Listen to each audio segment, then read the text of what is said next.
خپلواک ټلویزیون ډیرو درنو او قدرمنو لیدونکو ستړي مشئ. پام وکړئ د کرکټ له نړۍ څخه څو مهمو خبرونو ته. د اصغر خیانتونو په اړه د ګلبدین نایب دردونکې خبرې.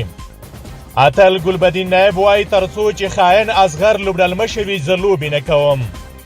هغه وایي اصغر افغان نړیوال جام کې دومره جفا افغانستان سره وکړه چې هیڅ نه جبرانېدونکې ده او نوموړی باید محکمه شوی وی ځکه د افغانستان نوم باندې ریشخند وواهه.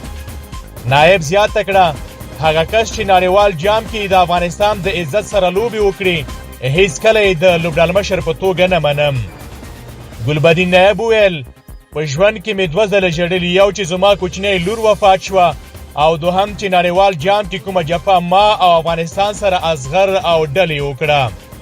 هغه وویل نړیوال جام کې د هر یو اتاق ته ورتلم دروازه مې ورټکوله چې خیر زما لپاره نه د افغانستان لپاره ولوبېږي، خو دوی ویل نه هر څه تا کړي او ته پوهېږې. نایب وایي اصغر د ورور کریم جنت پر سر 3 کاله زما کرکټ تباه کړ.